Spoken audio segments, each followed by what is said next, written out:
Jeden z kaznodziejów amerykańskich zaczął kazanie od takich słów. Chociaż ceny czekoladowych zajączków i pisanek na półkach sklepowych są już niższe o 75%, jednak okres wielkanocny nadal trwa i dobiega swojej połowy. Jesteśmy właśnie w takiej sytuacji. Przed nami trzecia niedziela wielkanocna. Apostołowie po raz kolejny spotykają się ze zmartwychwstałym Jezusem. Ale ich reakcja jest zaskakująca. Zalęknionym i zatrwożonym zdaje się, że widzą ducha. Naturalnym owocem lęku jest przywołanie najgorszych emocji, doświadczeń. Widocznie w tamtym miejscu, w tym kręgu kulturowym bano się zjaw i duchów, skoro po raz kolejny apostołowie kojarzą Jezusa z duchem. Może nie oni świadomie podejmują taką refleksję, ale lęk, strach budzi w nich najgorsze skojarzenia.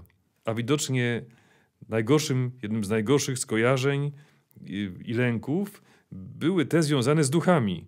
Skoro nawet na jeziorze Genezaret, gdy Jezus zbliża się po wodzie, w chwili, kiedy niesie im oparcie i pociechę, ze strachu krzyknęli, myśląc, że to zjawa. W Psalmie 53 jest wyjaśnienie tego, skąd biorą się lęki. Moim zdaniem jedno z najbardziej właściwych, trafnych wyjaśnień. Ci, którzy nie wzywają Boga, tam zadrżą ze strachu, gdzie bać się nie ma czego. A więc osłabienie relacji z Bogiem wzmaga lęk. I odwrotnie, tam gdzie jest relacja z Bogiem, tam lęk ucieka. Tam lęk pryska jak bańka mydlana. Jezus umożliwia dzisiaj apostołom doświadczenie swojej obecności, które wnosi w ich życie pokój. Jezus zmartwychwstały pokazuje to, że żyje na różne sposoby. Poprzez pusty grób, poprzez rozmowę z Marią Magdaleną, a dzisiaj nie tyle poprzez rozmowę, ale poprzez coś więcej, poprzez doświadczenie. Pokazuje swoje ciało, pokazuje swoje ręce i nogi i mówi: popatrzcie, przekonajcie się, dotknijcie. A więc chce, żeby oni całymi sobą doświadczyli Jego obecności. Miałem niezwykłe szczęście, że na mojej drodze życia jako alumna seminarium duchownego stanęła pani profesor Zenomena Płużek, jeden z najbardziej znanych polskich psychologów, nestor w tej dziedzinie. Zresztą była też również wychowanką z kręgu Karola Wojtyły. I pani profesor Płużek powiedziała w czasie jednego z wykładów, jak ważne jest doświadczenie w życiu człowieka.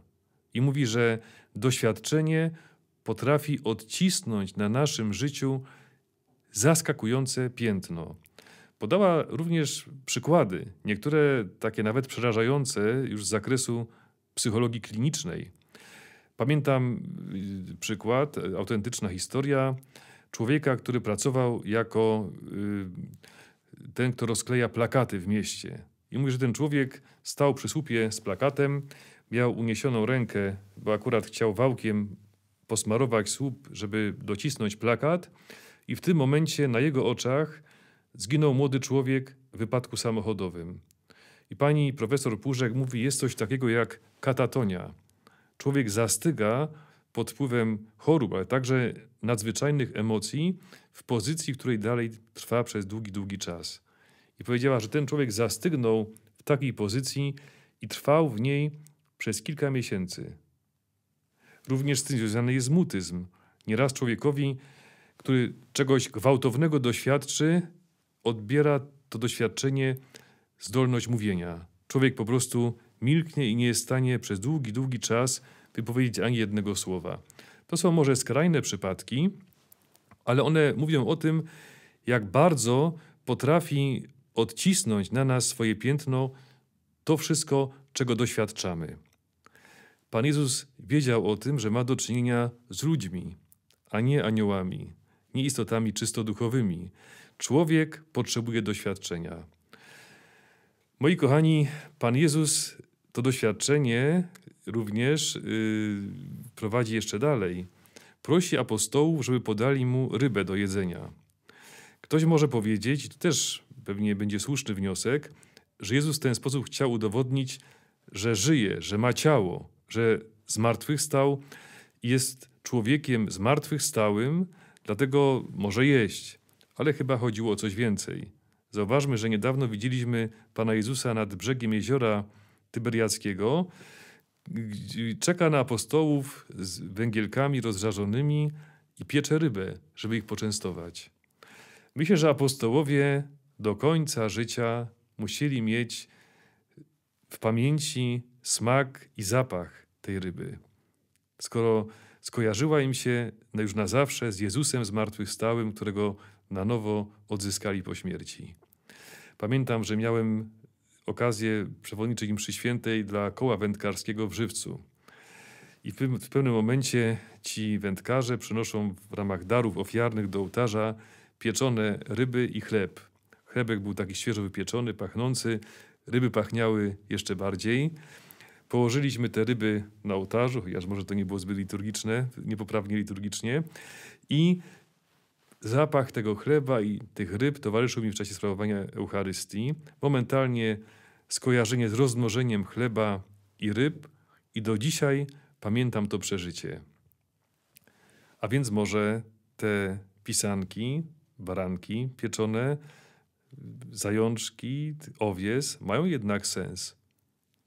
Kiedy słyszymy święta Bożego Narodzenia, mamy w uszach dźwięk kolęd, przeżywanie wspólne pasterki, łamanie się opłatkiem, doświadczenie radości z nowonarodzonego Jezusa miesza się z zapachem kompotu, suszonych śliwek.